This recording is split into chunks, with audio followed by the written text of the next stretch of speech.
All right, shooting the Shieet, episode 4. How's it going, Canuck? It's going pretty good. Going pretty good. How you been?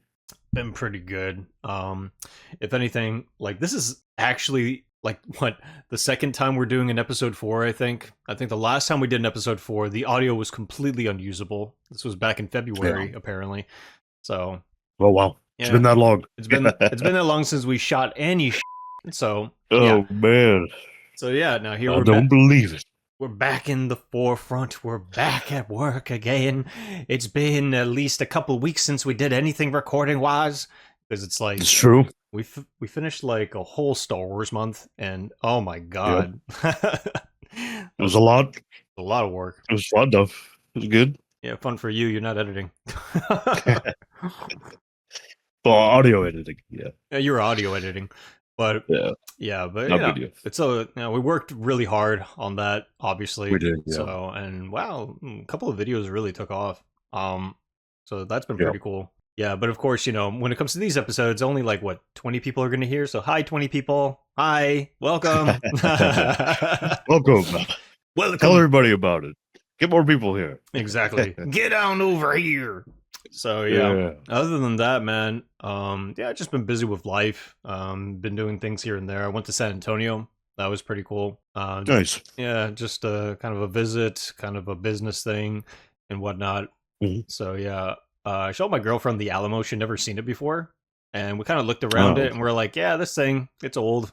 I'm like, yeah, I mean, they're always doing construction on the thing. So was she like, that's it? This is it? Yeah, pretty much. Yep, just this tiny little mission. There was a line to get into the mission, like the main one, like the main famous part of it.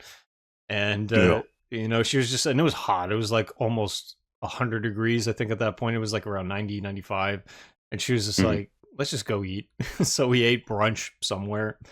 And we had to get back, unfortunately. So we didn't spend too much time there.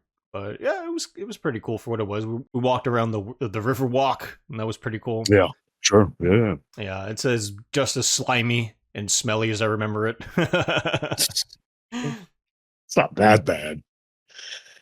Yeah, well, some parts. Some parts for sure. But yeah, but we're safely back. So obviously good. We're not dead. Obviously we wouldn't be doing this. What about you? What you been up to? Nothing. Honestly, just been busy. This work, and I got physio and wrapping that up, and pretty much it. To be honest, always watching stuff and keeping up with the news, and then so we'll go over some of the stuff we watched, and there's some shows, some movies I've watched, some I recommend, and it's a lot of good stuff out there. Too much, actually. Just not enough time to watch everything. So I'm trying my best. Once in a while, I get to knock out something off my list. So there's a movie I'm actually in the middle of watching called If. It's a Malcolm McDowell film from, I think, 1968. Oh, nice. Yeah, this predates, obviously, Clockwork Orange. This is when he was a very young man. I only put this on my list because I saw, Bill Maher's Club Random podcast. Sure. So there was an episode where he did it with Malcolm McDowell, and they were talking. That episode kind of annoyed me because Bill Maher's just being Bill Maher. It's just like pontificating and just talking all the time. And like, bro, you have a guest. Let the guest talk. And whatever Malcolm McDowell was talking about was actually genuinely interesting before Bill Maher opened his mouth. And so Malcolm McDowell was talking at one point about there's this movie called If that I made a long time ago. And it's the first film I did, I think is what he said. And I was like, let me look that up. And I saw it and I was like, oh, that's interesting. So, and I couldn't rent it. And finally it's on YouTube. And I started watching. I'm halfway into it. It's a very interesting experimental film. It's really about like these boys that are in this boarding school somewhere in England. And they go into all these little different misadventures that happen within the boarding school. So yeah, it's the notorious boarding schools of England. Yeah, no, they're pretty gruesome. At least according to the film. I don't know about real life, but if anything, it's pretty interesting. Like I said, I'm halfway into it. I can't wait to finish it. So I was just like, thank you, Malcolm McDowell. Thank you for that recommendation. Yeah, that's awesome. He's great. Phenomenal actor. I haven't seen anything. What's the last movie of his? I don't know. But I'll definitely check that movie out. He's been in a lot of dog shit, but Yeah, But sure. this is his I'll early definitely effort. watch that movie though. Yeah. You It's said it was what, 68, 69? something like that. It's part of the Criterion Collection. Yeah, I actually listened to that episode of Club Random. I've seen quite a few episodes. I don't tune into all of them or anything. Just once in a while, if there's a guest, that I'm like, oh, that's cool. Yeah. Yeah, sometimes it's hard to watch because then Bill Maher gets too inebriated sometimes. It's like, dude, come on, what are you doing, man? Come on.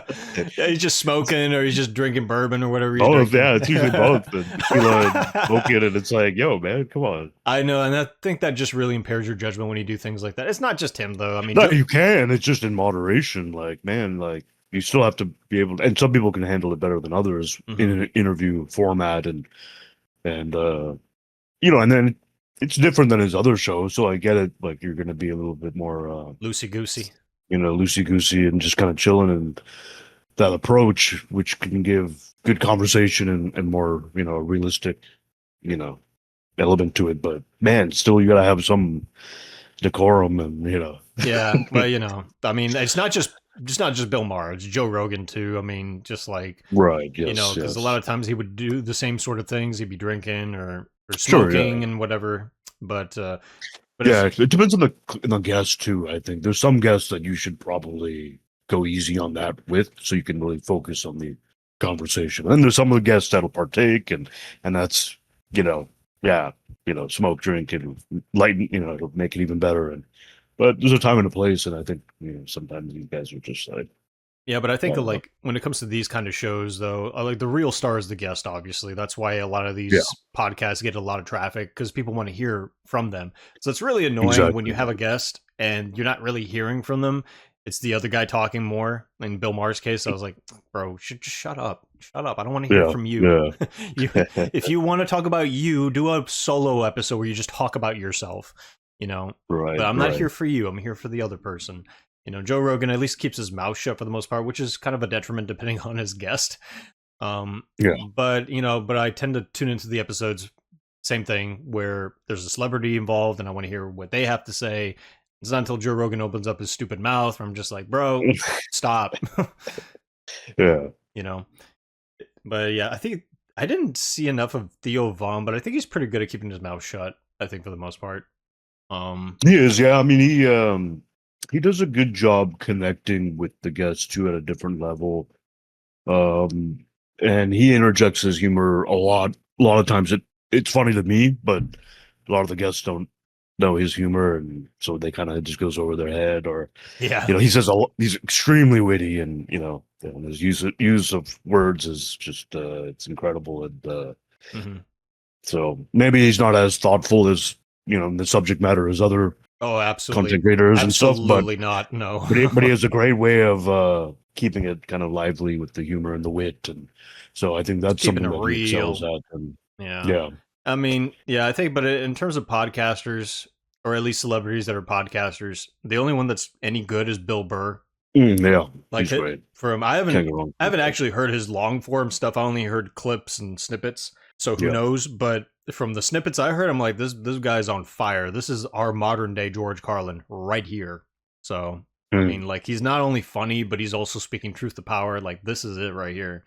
Then when you hear guys like Joe Rogan or Theo Von, you're just like, or Ethan Klein. I don't know if I can call him a comedian from was it H3 Productions or whatever. Yeah. I don't watch that, but I'm familiar with it. And he's definitely not a comedian, though. Yeah. He's a podcaster. But like whenever I hear them, I'm just like, no, this ain't it. So but that's the thing about podcasting too. I mean, like, you have to have a certain personality. You got to be able to talk a certain way. Yeah, you got to be able to assert yourself a certain way, be knowledgeable about a particular topic, and all those things culminate to hopefully a podcast worth listening to. So, but yeah, I mean, going back to Malcom McDowell, and I'll definitely I'm interested now to watch that film. Now that you mention it, it's on YouTube, so you just got to check it out whenever you can. But other than that, I mean, I've been seeing a lot of movies too. There's a movie I wanted to see called Dangerous Animals that's out right now. It's a Shudder movie. It's not on Shudder yet, but it's in movie theaters right now. And I'm like, oh, it's got Jay Courtney in it. The Australian guy. Sure. Yeah. Yeah. So I just saw him in what is it? What is it called again? I just watched it. Oh, I think I have a couple episodes. American Primeval. Oh, okay. What's that about? Yeah, on Netflix. It's kind of a historical type thing. It's basically like the U.S. government versus Mormons versus the Native Americans. It's all the Western settlement and so it takes place in the West, and so it's kind of a time historical. So it's like a Western or something. It's a Western. Yeah, that's exactly. Okay. All right. So That's it's cool. pretty cool. I think it's a limited series. I've watched 3-4 episodes, I think, and it's good. It had good ratings. I heard people talking about it a few months back. It was on my list and never got around to it, but I was like, you know what? I think it's 6 episodes. Let me check it out. All right. That's cool. Like with me, it's just with dangerous animals, it's just about a dude that like kidnaps people and feeds them to sharks. Oh wow. Okay. Yeah, so it's like it's a horror movie. So I was just like, all right, I want to watch it. But in terms of things that I've seen quite a bit. I gotta pull up my little thing because I got like a little, what's that thing called again? It's letterboard. Yeah. So in terms of the stuff I've seen recently, I saw Final Destination Bloodlines. I was just like, whoa, what have I seen? Oh yeah, I saw that. That's actually pretty cool. What was that? I like it. I really recommend it, especially if you like the other ones. I've only seen, I think, 1 or 2 of them. I've seen the first one, and I think I saw the second one. That's about it. Yeah, the second one is only good for the beginning with the logs, and they're on the highway and stuff. I don't remember. The log is the second one? Yeah, that's the second one. I don't really remember too much, except for one of the characters from the first movie is in that one too, and I know how they end up, but that's pretty much it. But I remember the first film too, probably the most. I know a little bit about Final Destination 3. That's the one with the roller coaster, right? I don't know. I haven't seen it. I never really got into those films, to be honest. Yeah, they're pretty. But cool. I'll probably check them out. This one I might watch. It's Tony Todd's last film, I believe. I had no idea he was in the other ones. I totally forgot. Yeah. Yeah. So he's actually pretty good in Bloodworth. I think his name's Bloodworth. Yeah, but it's really good though. The devs are very creative in this one. The story is actually pretty good. And the opening, because there's usually that opening before all the chaos unfolds, it's actually really elaborate and really interesting. So I think out of all the Final Destinations, this is probably one of the best ones, if not maybe the best one. Because even though I couldn't recall it at the moment, now that I'm recalling it, I'm like, there's a lot of stuff I do remember from that film. Not just because I just saw it, but because it's just really that good. So I really recommend that. I also saw. Yeah, I'll definitely check it out. Yeah, I saw Mission Impossible: The Final Reckoning also. So. Oh, how was that? I heard it was actually not bad. It was good. Yeah, I mean, for what it is. If you like the other ones, then you'll like this one. Like all the what's the dude's name? Christopher McQuarrie, the director and the writer for these things. Yeah. Like he did like the second half of the series, and the first half of the Mission Impossible movies were done by different people. Yeah. So if you like the second half Mission Impossible movies, you'll probably like this one. It's fine. This is more of a send-off movie. It's the last one, is how they're advertising this thing. So there are a lot of throwbacks to the previous Mission Impossibles, and they actually do a pretty good job interweaving everything. But it's too much of a film where they're calling back to the other Mission Impossible movies that it doesn't really stand on its own too well. It is, in terms of plot, it is, how can I say this? It's less complicated compared to the last movie. In the way, because like the way that they're doing these last couple of movies, they're introducing this whole AI thing into it. It's a big evil robot. It's going to destroy the world or whatever. But then the AI knows every single one of their moves or something. So in order to outsmart the AI, you have to do things in a different way and stuff like that. So that's where you get into the more complicated realm of storytelling, where they're constantly having to explain, well, we're doing this because this will happen, and then this will happen. If you do this, this will happen, and then this will happen. And you're just like, okay, I'm trying to wrap my head around what's happening here.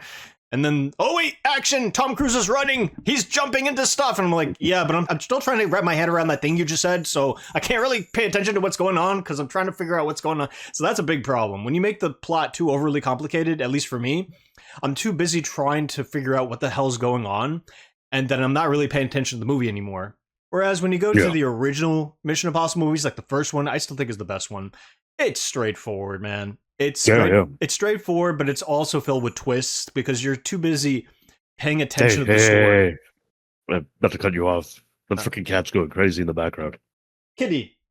Why is this cat? Hold on a second. I'll be right back. Yeah. Why are you playing with your toys when I'm recording? I swear to God, this cat is so good when I'm not recording. But as soon as I'm recording, he's just like, okay, I gotta be an asshole right now. I'm gonna make a bunch of noise. You're not paying attention to it, so it's like, look at me, look at me. He's a good. Yeah, at first I was like, oh, no big deal. It's just a couple of jingles, and then it's like, okay, it's still going. I mean, he's a good. We gotta stop. He's a good kitty, but he's about to leave to a cat sanctuary. Oh, okay. Yeah, he's a sick little kitty. I wasn't gonna actually take him in permanently, but yeah, he was a sick little boy. He had ear mites. He had a limp because he had a fungal infection because he has FIV. That's basically cat HIV. And I remember you mentioned that. He has a heart murmur. Yeah, he's a sick little boy. But I bought a lot of medicine and spent a lot of money to take care of him. And now he's back to he's a healthy boy now. He's a relatively healthy boy now. So good. Still a little bastard like all cats are, but still, that's okay. Anyway, Mission Impossible. Yeah, like I was saying, the first one, it's straightforward and you're paying attention to the story because the story's interesting. The characters are interesting. Oh, there's a twist. I didn't see that coming because I'm too busy invested in what's happening in the story. You know, it's not trying to razzle and dazzle me with all these bullshit little plot twists and like, oh my God, Tom Cruise took off 3 masks and now it's not Tom Cruise. Tom Cruise is over there. And it's just like, okay, that's cool, man, but I don't really care about gimmicks. I want to see story progression. Like, where's the story progression?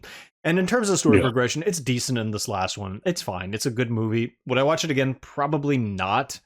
I would rather watch the first movie over and over again, and I have watched the first movie over and over again because it's just that good. It's been a while since I've seen that one. That's Brian De Palma. Yeah. I haven't watched that in quite a long time. Saw it when it came out. I've seen it maybe once or twice since then. Remember the video game too? That was on N64. Yeah, I remember. I remember the ads for that video game because I had a magazine back in the old days. We had magazines, and that's how we knew the video games were going to come out. So anyway, this is a Nintendo 64 magazine. And there was a 2-page, probably longer spread of the Mission Impossible game. They were hyping this up to be like the next big thing.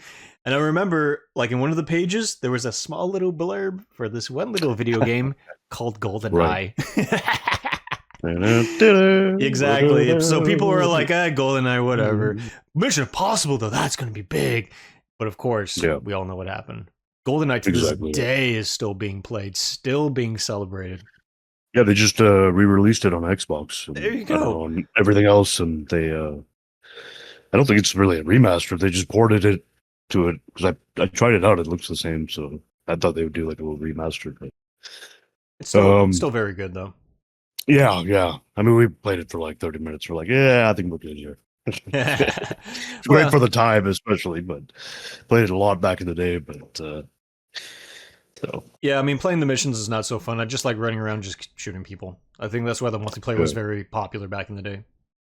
The missions are cool because it went through just like the movie, basically the entire movie, and I liked it. But yeah, multiplayer was obviously where it was at. Yeah, definitely. But I liked the movie first before I played the game, so that's why I was like, I might as well play the game because the movie's amazing. To me, GoldenEye is probably my favorite James Bond film. That's to me a perfect film in terms of like how everything happens and everything's tightly written. The characters are great and whatnot. Yeah. I think it's the best Brosnan Bond for sure, and yeah, I would say it's one of the best James Bond movies, and his best one for sure. So it's kind of weird playing the game, and you're just like, it's like the movie and stuff, but it's just like, well, yeah, but I saw the movie, and you play the game, and they're just two extraordinary pieces of work. You know what I mean? It's just a funny feeling when you play that because that almost never happens when you play a TV or movie adaptation of a video game. It usually fucking sucks. That is one of the very rare exceptions. And even if you do play a video game that's based on something and it's really good, the other adaptation is usually not that great in comparison. But it's just the best of both worlds. It's just incredible. Yeah, I used to play that. I had the World Is Not Enough on 64 as well. That movie, not so good, but game was okay. I mean, it wasn't golden. They definitely had some improvements, I remember. So, in the game, not the film. Yeah, I remember advertising that. They advertised that, and I was just like, nah. This is third person? Nah. It's on PlayStation. Nah. Which one? The World Is Not Enough. You're talking about the video game, right? No, it was first person. It was? Oh, I'm thinking of probably one of the other James Bond. There's a James Bond game that came right after Goldeneye, and that was third person. Did they make a Tomorrow Never Dies game? I don't remember that. I'm sure they did, but I can't recall. I didn't play it. They did. Maybe. I have to look it up because I know I could be misremembering because they probably did do a couple of first-person shooter James Bond, and then they gave up on that and made it third person. Yeah. I feel like I think you're thinking of Tomorrow Never Dies. I think they made that, and that was on PlayStation. Maybe on everything, but I didn't play that. Although that film wasn't that bad. But yeah. Anyways, yeah, Mission Impossible. Going back to that, I've only seen the first three, and I think I saw a little part of the fourth one. I don't even know what they're called, Fallout or something. This one's called Dead Reckoning, right? It's called Final Reckoning. Final Reckoning. Yeah. Okay. And so I've seen the first one a few times. I've seen John Woo's the second one 2 or 3 times. Third one I watched once, and I was like, "Oof." Yeah, that one's horrible. I was like, "We're done here. We're done." And I've heard the new ones, like new as in they've been making for. Oh, you missed Ghost Protocol then. I think that's the fourth one. That one's Ghost Protocol. That was directed by Brad Bird. That's a really good one, actually. I think I saw part of it. That's the first one with Simon Pegg, I think, right? Yeah, no, he came out in the third one briefly. The third one. Yeah, but he's a field agent in the fourth one. Okay. Yeah, I probably will go back and maybe I'll check this out at some point. But yeah, the first one, I really enjoyed that movie when it came out. Yeah, that's just a masterclass. It's funny because like when they came to writing the script, I think they got David Koepp to write it. Then they got Robert Towne, who wrote Chinatown and a bunch of other movies, to rewrite it. Oh yeah. So there was a big conflict in terms of the story, and I think David Koepp was just like, "Oh, the story doesn't make that much sense. It's kind of sucky and blah blah blah." I'm like, bro, you're only saying that because one, you ran out of time, and two, they kicked you off as writer. I mean, I know you're gonna have hurt fifis over it, but the film is still really good for what it is. I mean, it's just like, even if there were problems behind the scenes, which is virtually every film, it's still really good. Like, it's very tightly written, a lot of iconic stuff. I mean, to this day, when people say Mission Impossible, they always think about that famous scene where he's going into the CIA vault thing. Oh yes, to get the knock list. That is like, it's the simplest stunt compared to all the crazy shit Tom Cruise has done in these movies since. It's so simple by comparison, but it's still highly memorable, highly iconic. You know, it's just like, it's just such a cool, tense sequence. And it goes back again to, not only does it look visually cool, but the stakes are very high at the same time, like in terms of the story. And the characters, again, are very likable because you had Ving Rhames, who plays, I forget the dude's name now. Who plays that guy. And then you had the French guy, Jean Reno. Luther. Yeah. He plays Luther, and then you have Jean Reno. I forget his character's name. He's like the other guy that they hire, and he's the one, pulling Tom Cruise down on the thing. And it's just like, it's just so good. And then you had the other lady. I don't know what nationality she is, but she's like inside the CIA. She's squirting stuff and the other dude's coffee and whatever. French, I think, right? She might be French. I don't remember, but it's there's so much happening, and it's just such a tightly controlled operation. It's just so good and so simple. Now, like I said, Tom Cruise in the new one is just like in a biplane, and he's like hanging on to it, and he was doing that in real life, and he's just like, it's just like the plane is going 180 miles an hour or whatever, the equivalent of that. And it was really, at one point in the film too, he passes out, or he just is exhausted before he goes back to doing his stunt. They left that in the film, apparently. So it's just like, a lot of crazy stuff happens, and I'm like, that's cool, and it's great to see. I like the underwater stuff that happens in this film and the last film, but it doesn't compare to that. It doesn't compare to the wire hanging scene, Yeah, true.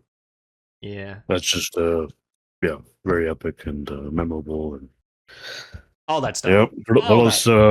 What else you been watching? I have a list Did here. you end up going down the list here? Go ahead. What? Okay.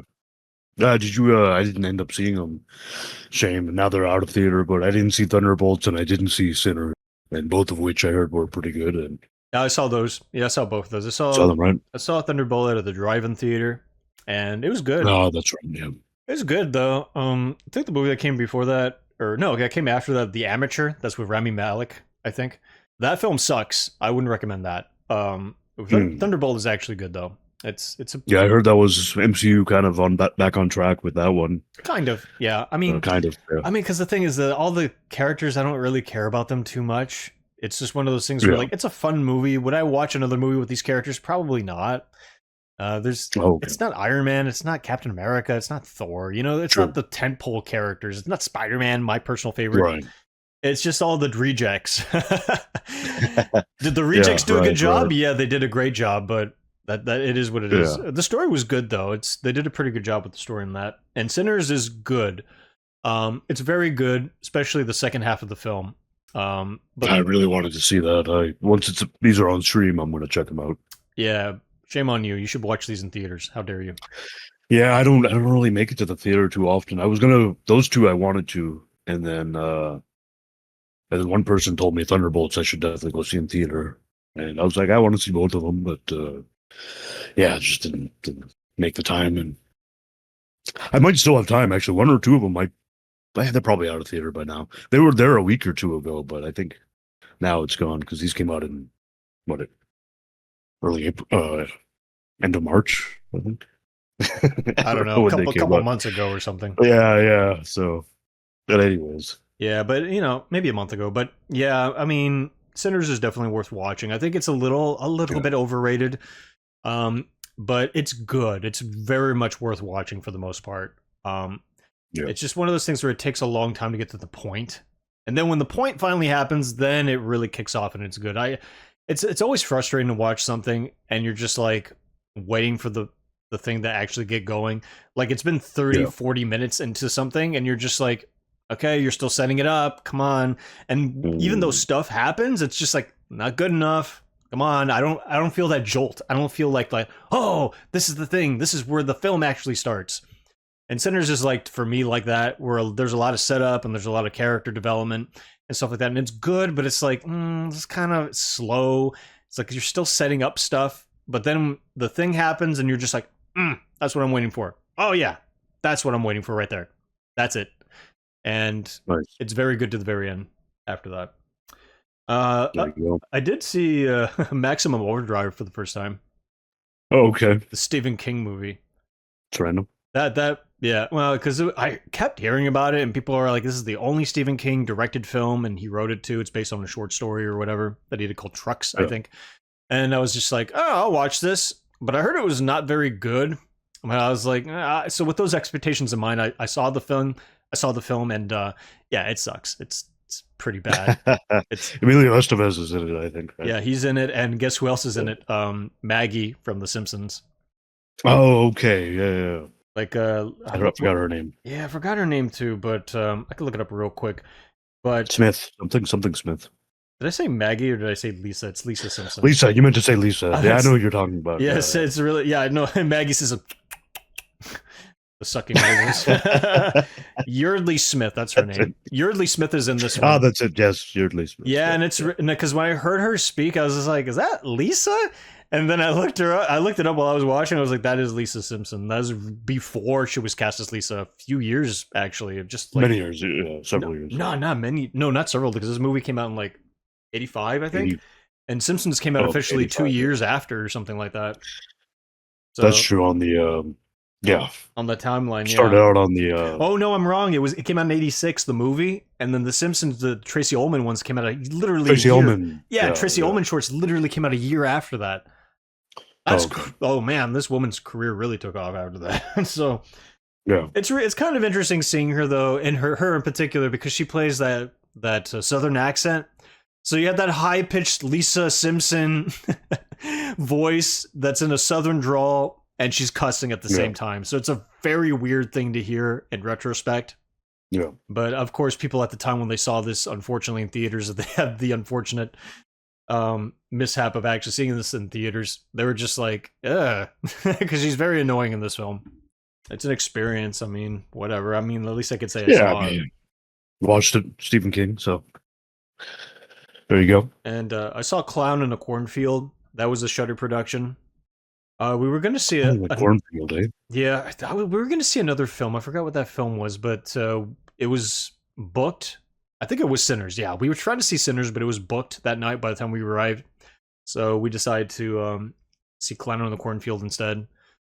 And I never even heard of that movie. it's a Shudder. I'm a horror movie guy, and I don't even know that movie. Yeah, I saw the trailer, I think, in one of the showings that we saw. I think it was the Monkey, that Stephen King movie. Oh, yes, yeah. And I remember seeing the trailer, I was like, this looks kind of stupid. Generic. Monkey's pretty good. But when we saw Clown in the Cornfield, it's based on a book, apparently, and it's actually pretty good. Actually, it's a very straightforward movie. It's exactly what you think it is. It's a slasher movie with a clown costume guy, and in a cornfield, no less. But it's actually pretty clever. The characters are actually pretty likable because usually in slasher movies, the characters are not likable. Like, you don't care about them. You just want to see them die in horrific and horrible ways. But in this one, they actually are pretty interesting characters. They actually do have funny lines here and there, and they're pretty creative with the kills and with the plot twists and all that. There's actually one plot twist in particular that I thought was really funny. I'm not going to say what it is. I recommend you see it just for that. And yeah, I came out of this and I was like, this was worth the price of admission, actually. There you go. Yeah, I'll check it out if it's on Shudder. Going to be on Shudder, then I'll probably get around to 100% will be on Shudder. Yeah, if it's not already on Shudder by now. Yeah. What did I watch? I watched. Let's see. What did I? Even the other day, I watched something. So I did watch the new season of Love, Death, Robots. Oh yeah. Pretty good new season. Some of the episodes were excellent. Some not so much. There's a Red Hot Chili Pepper one. I thought that was stupid and pointless. But if you're a big Chili Peppers fan, maybe you'll like it. I don't know. I thought it was ridiculous. So they voice characters or something in it, or what? It's just them performing. I'm sure. I don't know if this is a spoiler, but if you saw the preview of the trailer, you'll know it's just literally them performing one of their big hit songs. And they got the socks on their dicks and everything. That's it. It's not live action. It's they're like the characters have the socks on their dicks. Yeah. What is it? Not puppets, but kind of like that. Marionettes or something. Like, marionettes, exactly. Yeah. I was thinking in my head. I was like. Team America or whatever, World Police. So I was thinking in my head. Oh, the Thunderbird style of puppets. Yeah. Those were those were also marionettes. They are, yes. But I mean, I was like, that's the episode. Like, what, but there's a bunch of other episodes that were good. There was a sci-fi one, I think it was called Spider Rose. The one was called Zeke, How Zeke Found Religion, I think. No, How Zeke Got Religion. And that one was outstanding. I mean, the art style, the color palette, everything was phenomenal. And so there's some good episodes in there. Definitely worth checking out. New season of Black Mirror was actually pretty good. I felt, me and many other people felt the show had kind of gone downhill for the last couple seasons or so. And this season kind of puts it back on track a bit. And so, not bad. I don't know if it's in this season. Where there's an episode where people are like, oh, this is mirroring real life, as it tends to be. It's like a Twilight Zone kind of a show. But there was an episode where like they were putting ads within ads of something or something doing with ads and advertising. And people are all like, yeah, YouTube's kind of doing the same sort of thing now, where they're putting ads, like you're paying and then they're putting ads in there anyway. Yeah. Which has been a thing for a while, but people are just like, what? You're paying for YouTube Premium and they're putting an ad in a short now as you're watching. And I'm like, oh, that sucks. A bunch of ass. Yep. In fact, and now it's time for an ad reading. I'm just kidding. Hymns. If you have a boner that's not really working. Hey, man, we ain't sponsored by them. I know, we're not. Brought to you by McDonald's. We ain't got no sponsor. But yeah, there's what else did I watch? So I did watch the new Predator movie, Killer of Killers. That's on Hulu. Wait a minute, that actually came out? Really? Is that the one with the female Predator? Or is that? Am I thinking of something else? Or is that Badlands? This is animated. That's not out yet. That's not. Okay, yeah. So this is So Badlands, Trachtenberg's film that comes out, I think, in November this year. Okay, yeah, that's not a sequel to Prey. That's a standalone film, and this is Predator, Killer of Killers. It's animated. It's also kind of its own thing. I won't say too much, but Right. pretty awesome, man. It's animated, great style, abundance of violence and action packed. It's anthology style, so it's 3 stories and then kind of connecting it. That's cool. It does have some flaws and maybe some plot issues, some plot armor implemented there, and could have used some more character development. But granted, it's 3 stories in 1 movie, so time is going to be a big factor. Still good though. Honestly, I think they probably could have done a limited series and kind of flesh it out a bit more. Characters could have more depth that way. But I understand why they did this, and definitely worth watching. Highly It's a recommend monster. it. Just put the monster in there to do monster things and call it a day. Yeah. I mean, I just wanted more watching it. And, they have 3 periods of time in the film. And if you've seen the trailer, you know that there's 3 parts of history that go in there. And that's something that we're going to explore. They have explored, obviously, with Prey and Predator in general. And That's cool. And so I want them to explore more areas in the past, different civilizations. And hopefully they do more of these. I'm sure they will. It's going to probably hinge on the success of Badlands. Yeah, I hope it does well. I mean, I definitely will check it out. Well, I hope it's good. I hope it's good. Yes, yes. I know Prey was fine. It was a good movie Prey for was what good. it was. Yeah, I liked it. But I know they have an Alien show that's coming out as well on Hulu. Alien Earth, I think. Yeah, that comes out next month, I believe. Really? Well, I'll check that out. Yeah. Hopefully it's good as well. Yeah. I'm a little bit more concerned about that, to be honest. Mm-hmm. But we'll see. Hopefully, yeah. Hopefully it's good. Yeah, we'll see. We'll see. But yeah, watch those. I watched a movie called The Damned. I think it came out in 2024, I believe. But horror film. It was on Hulu and Disney or whatever. So it was kind of a mystery thriller horror, and it has the Hound from Game of Thrones, Rory McCann. He's in it. Oh yeah.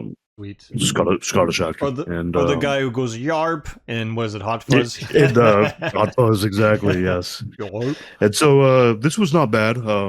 I would recommend it. It's pretty good. I mean, it wasn't very good, but it was all right. It's worth watching once. It had something there. I think it kind of maybe, I don't know. But anyways, some pacing issue. But I don't know. I think it was a good attempt. Other than that, I watched a series called Dark Winds, 2 seasons. I watched it on Netflix, but it's on AMC. The 3rd and final season's going on right now, or maybe just finished. So I like it. It's a crime drama, and interesting stories, and obviously it incorporates mythology and tribal lore and First Nations or Native American. And, sweet. So really cool show, I thought. And so I definitely will watch season 3 whenever that's on Netflix, since I don't have AMC.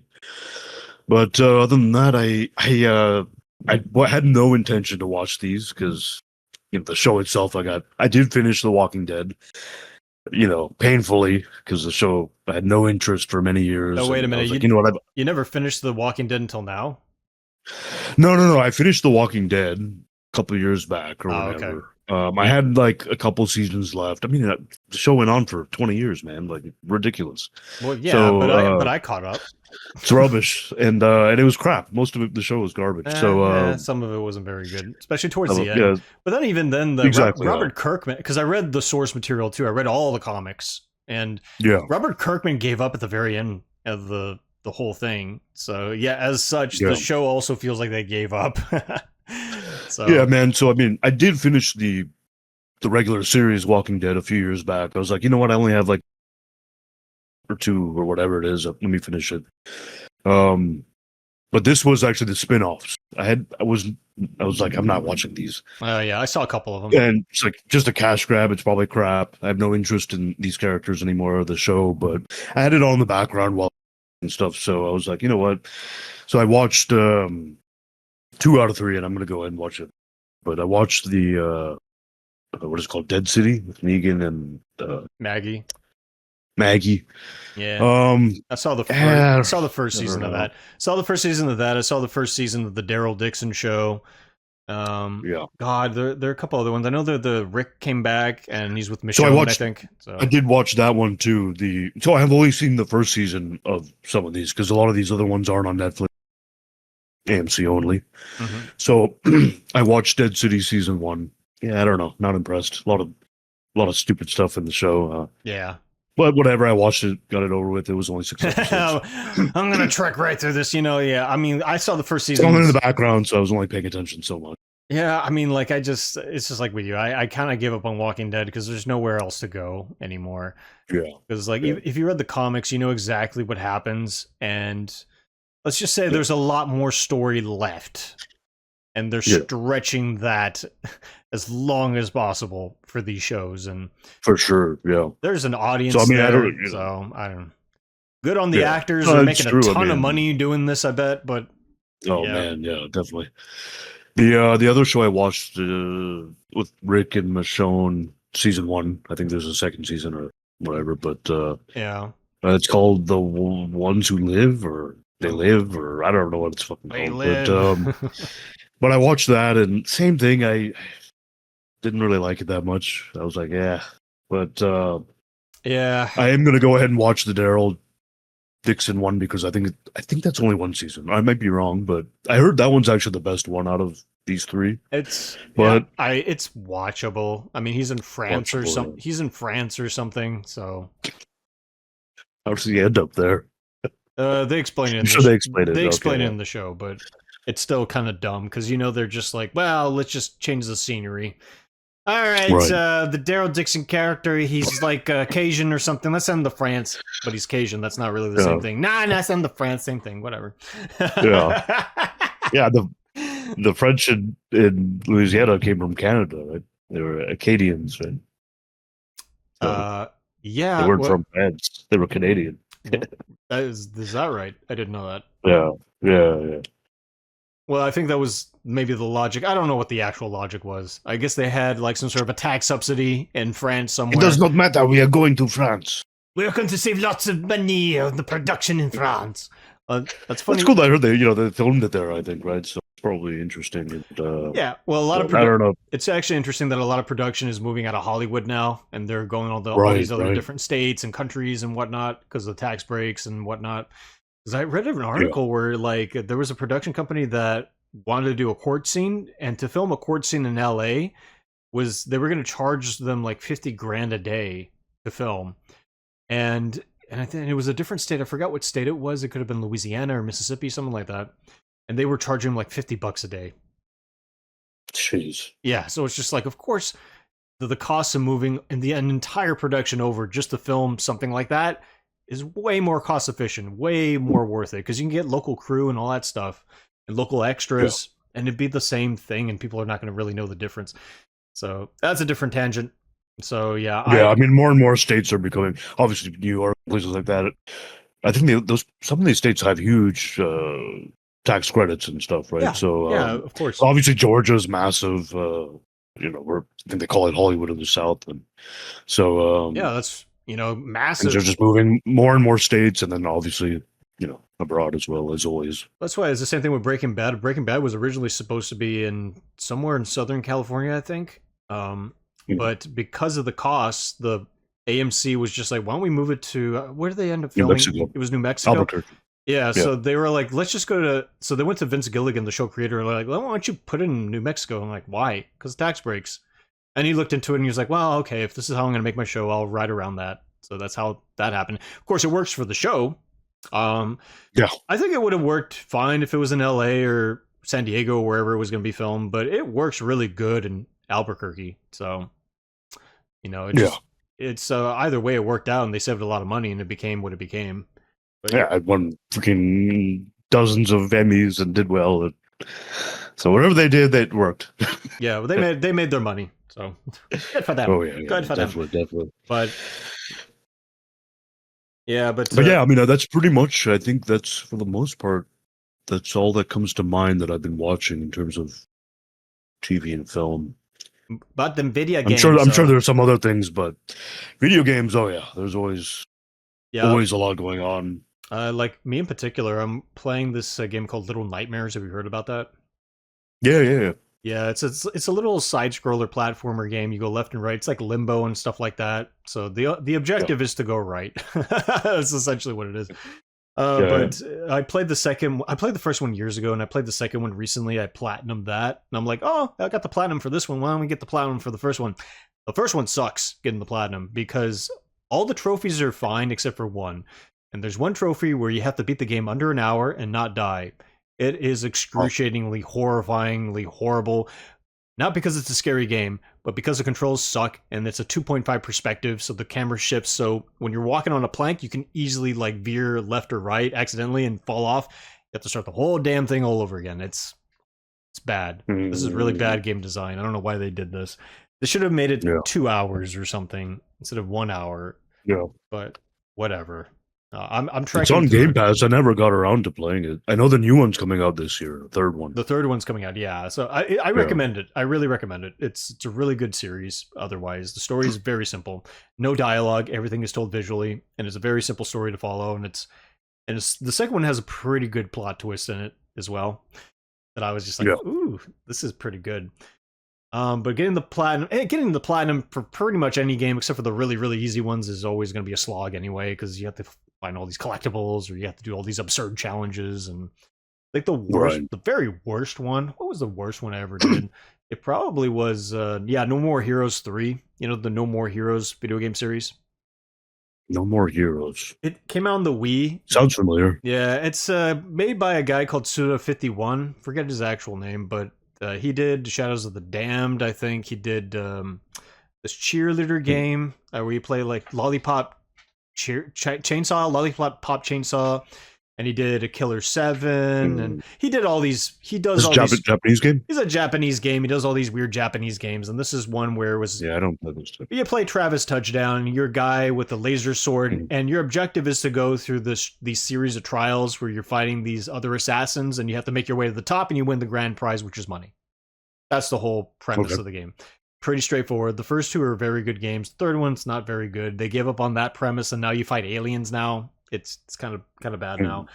But that one's horrible to get the platinum because of a little thing called RNG, random number generator.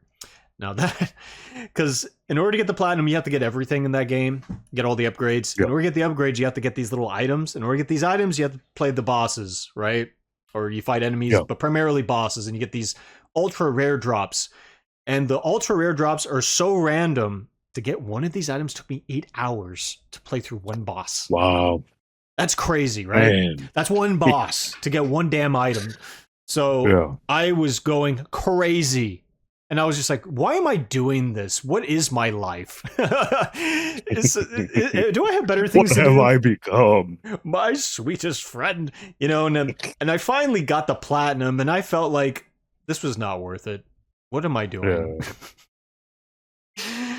But yeah, sometimes it's really rewarding though, getting the platinum or all the trophies or whatever to 100% a game. But yeah, sometimes I know there's quite a few games I've done that, and quite a lot, and it's like, man, why did I do that? Was it worth it? Some games it's really good to do that, and then some games it's like, man, I don't know, probably wasn't worth it. But I could have been doing productive things. It depends on the game, though, right? I mean, and you said this game. Some games to 100% doesn't take too much extra time. Maybe a couple hours extra. Yeah, I mean, one of the latest ones I did was like a little indie game, and that's like a 5-hour game, maybe max, and it took me maybe 10 to get the platinum because it's a little buggy. It's not too bad. Yeah, but it's an alien abduction game. It's actually pretty interesting. It's called Altered something. Cool. I forgot what it was called, but yeah, but that games like that are fine. But then you had like the Ubisoft games, like the Assassin's Creed games. Oh yeah, we had to collect 100 things or whatever. I remember doing that for what was it? One of the Superman games, Superman Returns, the Brandon Ruth movie. Oh, wow. Yeah, and I remember I was collecting all 100 whatever the things I got to collect. And at one point, I was just like, "Why am I doing this?" And I just stopped playing it.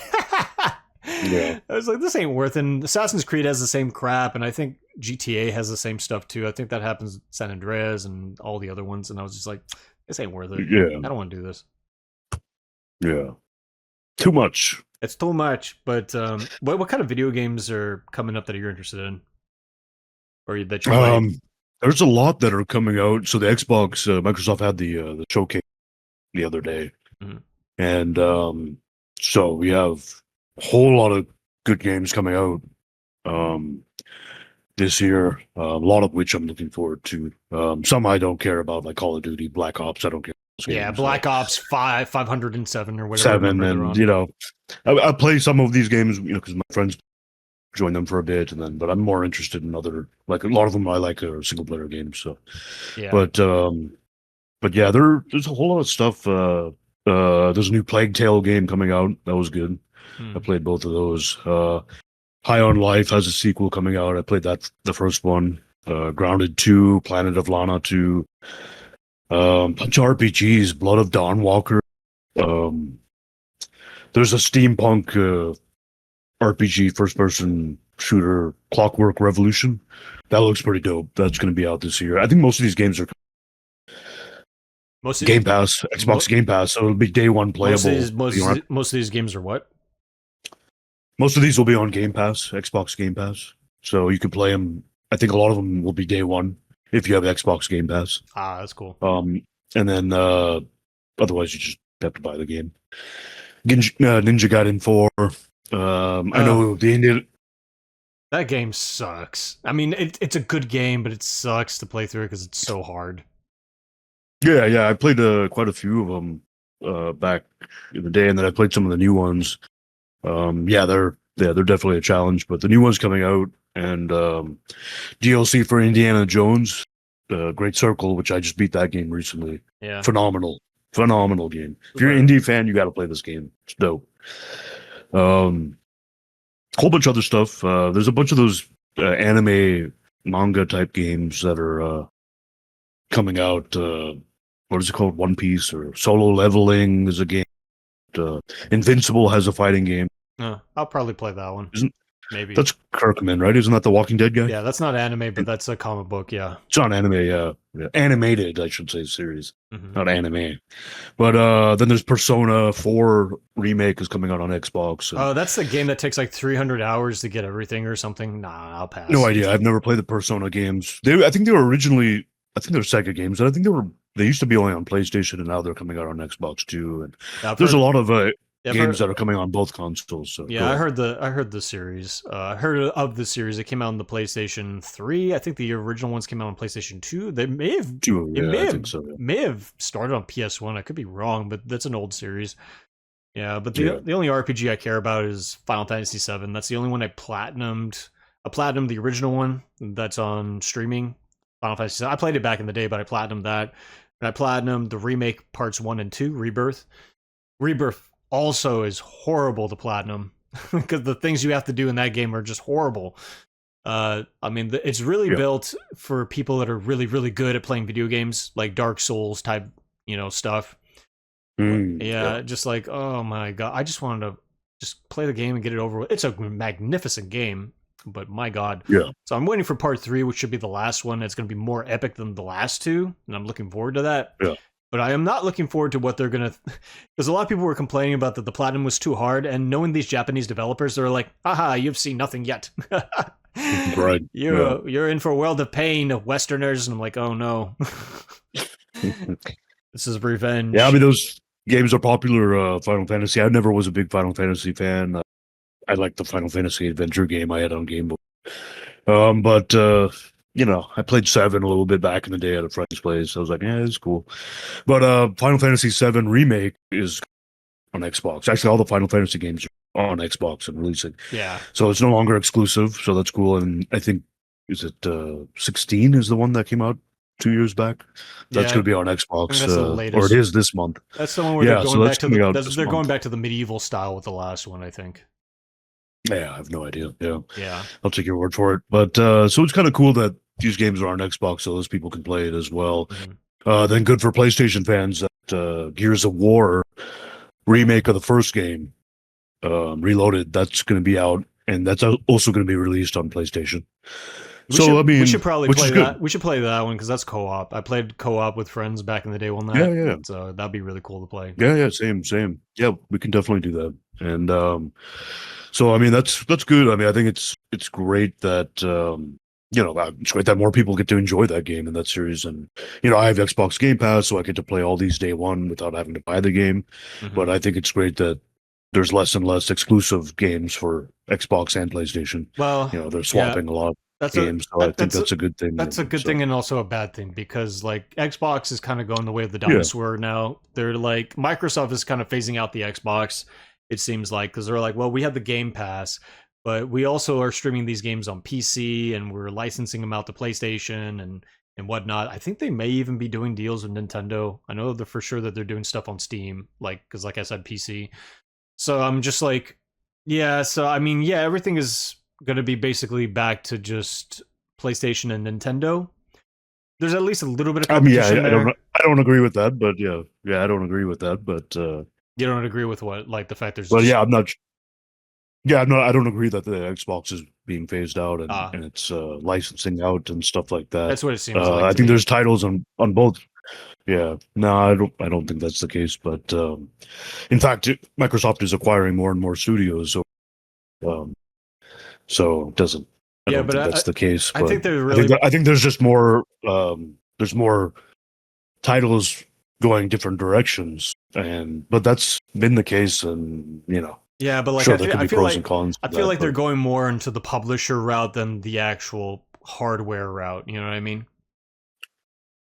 That's what I mean by that. Maybe, I don't know. That's what it seems like to me. I don't see it that way, but well, I guess we'll find out when it comes to the next generation. I feel like Game Pass is consoles, really, which should be soon. I think Game Pass is the only thing Microsoft has that gives it value. And I know I say Microsoft and not Xbox because, again, Game Pass, you could use that on the PC. So it kind of devalues the Xbox in that way. Because I remember Xbox was really hot when it came to the 360 era. That's when it was at its peak. Because PS3 was kind of garbo back in that time. But then after that, PS4 came out and they improved their stuff. And then Xbox came out with their weird Xbox. It went from 360 to Xbox One and the next Series X and whatever. And I can't keep track anymore of the different iterations of that thing. Yeah. And Nintendo was being Nintendo. They were like, hey, we'll release the Wii. It's whatever. Then Wii became like the biggest console ever. And then they released Wii U. That was a bomb. Then they did Switch, which was a hit. And they just released the Switch 2. So, yeah, I mean, good for Nintendo, but I have not really played Nintendo in 20 years, I think. I don't really feel the need to play any more Nintendo games.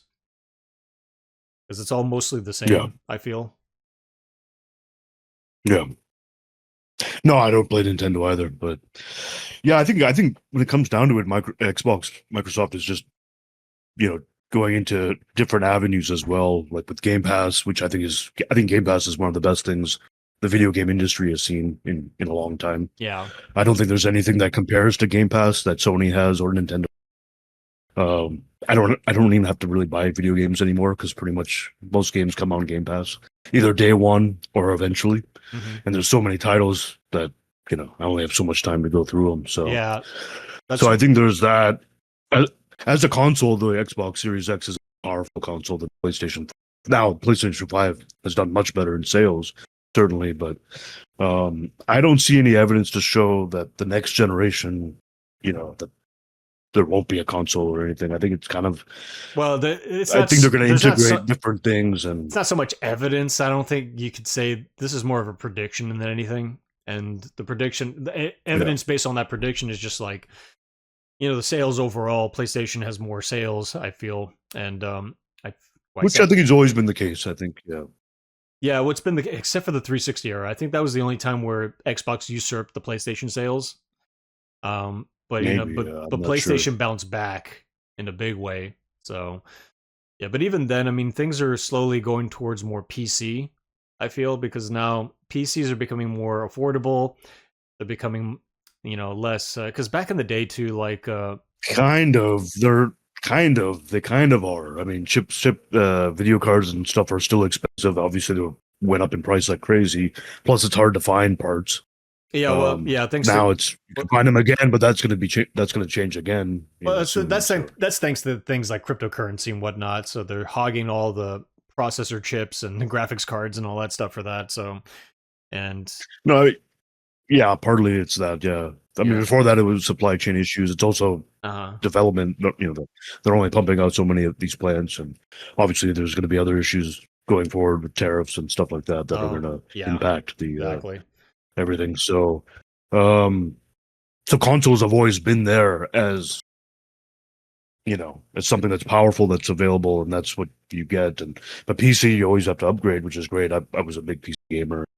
I still, I play PC, but I'm going to be building a new PC soon. Yeah, that's the hurdle. PC that does require maintenance and all that stuff. Yeah, so I mean, like there is still that hurdle, but I feel like it's becoming more and more the case where PCs are becoming more accessible. Yeah, there are those things you mentioned in terms of the cost and the manufacturing and the access, but everything is catching up, in such a way where it's just like eventually people are just going to get a PC, I feel. And I know there are things like the Steam box or whatever.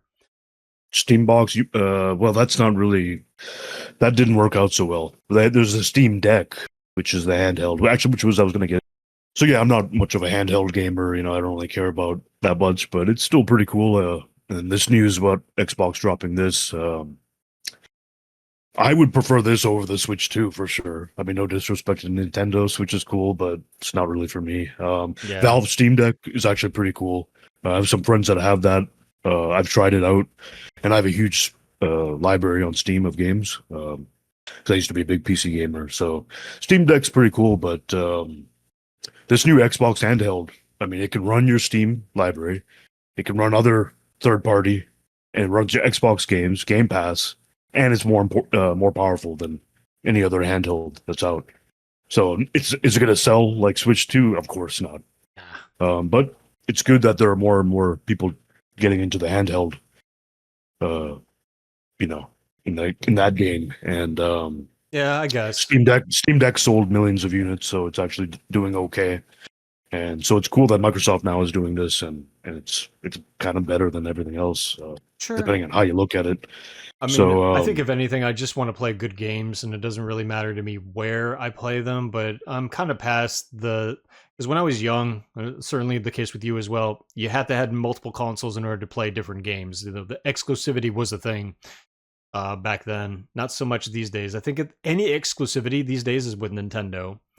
It's just like you have to get like a Switch thingamajiggy or whatever to play Zelda or Mario or whatever you want to play. But again, last time I played Zelda was Twilight Princess, and I didn't even finish that because I was like, man, this is the same crap over and over again, and the story really sucks. I'm not gonna bother.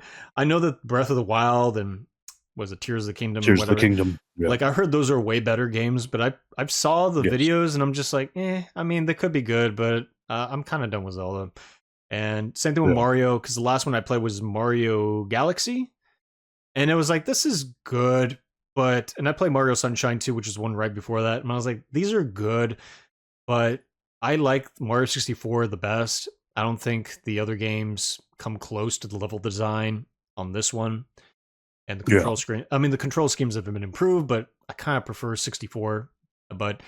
And I know they made a billion Mario games since, like Mario Maker and whatever. I'm just like, which is essentially just the original Mario Brothers games, but in 3D now, like 2.5D. I'm just like, I don't want to play this anymore. Done. Yeah, no, I hear you. I have no interest in getting a Switch or Nintendo. I mean, I grew up playing Nintendo, Super Nintendo, all that. NES, SNES, had a 64 as well, and it was great. I think some of these new games are cool. I've played some of them at friends' houses and stuff, and just not for me, and handheld in general is not for me. I know a lot of people like it because they, can play on the train or whatever before bed or something, and the mobility of it, and sure, that's great, but for me, when I'm gaming on Xbox or whatever, or if I had a PlayStation and stuff, I want to be on my big screen TV. I want to be, I'm going to actually, exactly, so little handheld thing, that's, I think my cell phone's more powerful than the Switch is, right? Way more powerful. It is, I think, so it's like, I'm good. But the does games it have Mario and Zelda on it, though? Yeah. I'm sure. I mean, those games are great. I'm a big fan of those series, but I don't feel like I'm missing out on them. And maybe one day I'll get around to it. But for me, Xbox and PlayStation and then PC games, I'm good. That's where it's at. But I know a lot of people who have all have a Switch as well in addition to all those, and that's awesome. Good for them. Yeah, I don't have money to buy everything. So well, that's why you got to be, especially in this economy, you got to be very, very picky as to what you got to pick, and right. That's why it's also like. Yeah, it's also like I don't want to spend the money on it and not use it much. Like a Switch, I'm pretty sure if I bought a Switch, I wouldn't be using it a whole lot.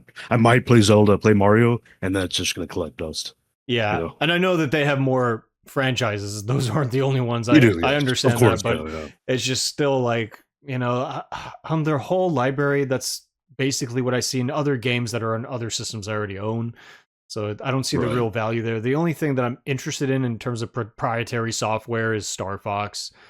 And they haven't even released a new Star Fox since the Wii U, I think. So it's just like... That's shocking. What are they waiting for? Better sales? Because, Star Fox hasn't done very well for them. That's why they haven't made another one. Compared to Zelda and Mario, and they make a ton of money off of those. So, or in Kirby, whatever else they got. So, and I think the thing that they're hyping up right now is the $80, $90 Mario Kart that's coming out, because the game prices have shot up. Yeah, it's gone up. Yeah, it's expensive. If you buy the bundle, I think the Switch 2 bundle, it'll come with that. And then you save, I think, $20-$30 on the game. Yeah, something like that. But so if you get the Switch 2, you want to get the bundle to save a little bit of money. It's kind of funny, though. People are like, oh my God, games are $80. How could it? The games have never been this expensive. I'm like, yeah, they have. Like, I grew up in the early 90s. Like, I remember cartridges... Because back in those days, you had more than GameStop. You had Electronic Boutique, EB Games, and you had Funkoland, you had Babbage's. There were a lot of other alternatives back in those days. And I remember being in a Funkoland, and I saw that they were selling Super NES games. It may have been Earthbound, it may have been Final Fantasy or Super Metroid, whatever it was. That thing was going for up to $90 a cartridge. I remember that. So... that's when they first come out. Now, Nintendo has got this notorious reputation of never lowering the prices, because their policy is basically, we got you by the balls. That's why I don't like fanboyism when it comes to anything these days, because that's how they get you. That's how these corporations get you. Oh, you're a fanboy. You're a loyal little customer to us, huh? All right, we're going to still make it $50 10 years down the line, and you like a good little piggy, you're still going to pay for it. And they're like, but please, sir, please, it's been out for too long. Could you put it down 5? No, 50 or nothing. It's just like, yeah, these are not your friends, guys. These are corporations. They're out to get your money. Exactly. They don't care if you live or die. They really don't. Exactly. Yeah, I mean, I just as long as good games are coming out, and there's always good games. Right now, I just started playing Doom, the new Doom game. The Dark Ages. I heard about that, yeah. Pretty awesome so far. It's on Game Pass. It's fun. I mean, I'm a huge Doom fan. I've been playing them since the first one back in '93. I'm sure it hasn't really changed since. It's like the same thing. No, it's completely different. Is it completely different. Yeah. So no, this is more in line with their completely different in terms of like now you're in medieval times or you're wearing medieval armor. No, I mean completely different as in it's similar to like the 2016 reboot, right? Yeah, this is more like that, or like more or less still the last one that came out a few which years. Is more like the first. It's like the first Doom games. You're just in an area and you're shooting monsters and you're on these portals. Yeah, I mean in that sense, it's still it's a shooter. And you're. So. I mean, every game is then the same. Mario's just you're in Mario Land, jumping around. Zelda, you're in Hyrule, just riding a horse and killing. Are you saying Super Mario Brothers is exactly the same as Super Mario 64? Yeah, I would say. In many ways, you're going to go face Bowser, and you're just running around, jumping on creatures, and I mean, all video games are the same. But the first Mario Brothers, you're only going left and right, and in Mario 64, you have a big world, so that's a fundamental difference. Whereas Doom, you're able to do that in the very first one, you're able to do that in the latest ones. Go around all different directions. The only real difference is that, other than the fact that it's not pixelated anymore, it's not sprite graphics. It's that the areas are bigger. It's not even. Yeah, it used to be. Yeah, 2D, just like Mario was. Yeah, but you're able to move in all directions in the original Doom games. It's not like you go from you go up and down only and stuff. It's not like Metroid, Super Metroid and stuff where you're left and right. Yeah. You know, where you get to Metroid Prime, it's like the scope is different. That's what I feel. I don't know. Like when it comes that's true. I mean, that's true, but it's still the same same game in the sense that same objectives otherwise, but there's some pretty massive differences, I feel. Yeah. But no, I'm sure it's fun. I'm not trying to like slam the game or nothing. I'm just like, what is left?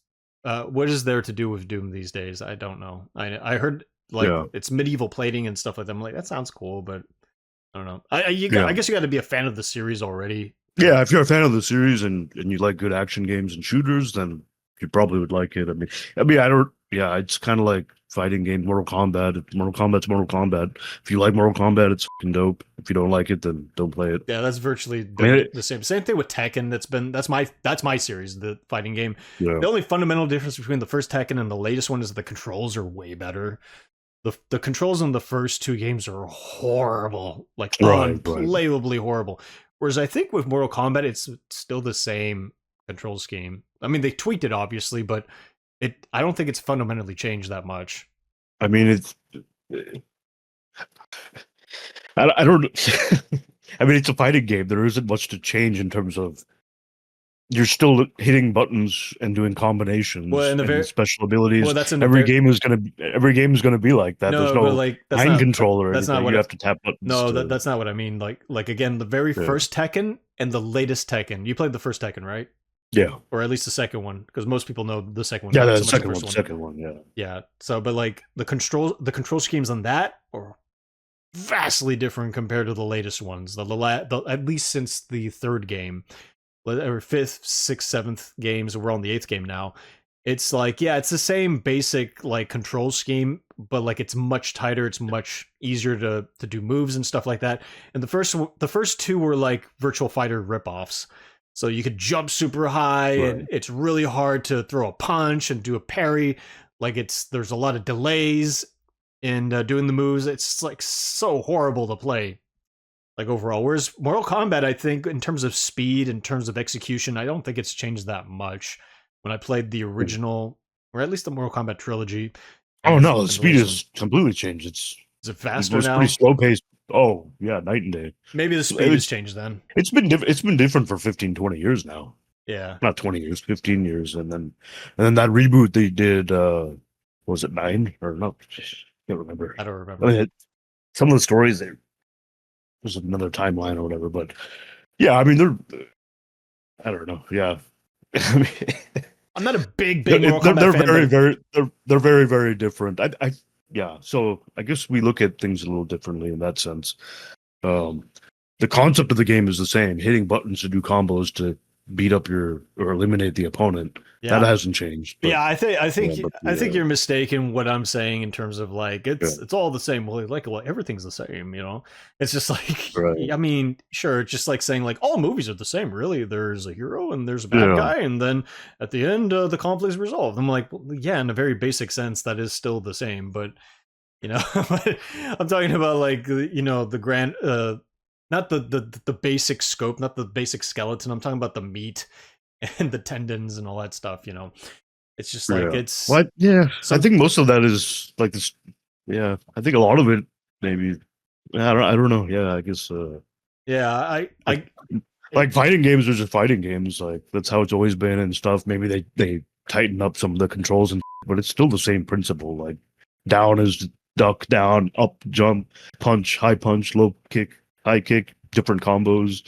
I mean, I feel like they've been the same in the last 30 years, but they've just maybe improved some elements, maybe made combos a little easier to do and some more difficult. Yeah, but more of it is like the story changes, the graphical changes, and things like that in those games. Well, those are the most obvious changes, but I feel like Tekken has the most evolution in fighting games compared to Mortal Kombat, compared to Street Fighter. Street Fighter, maybe that might be true. Yeah, I don't know. I can't say that.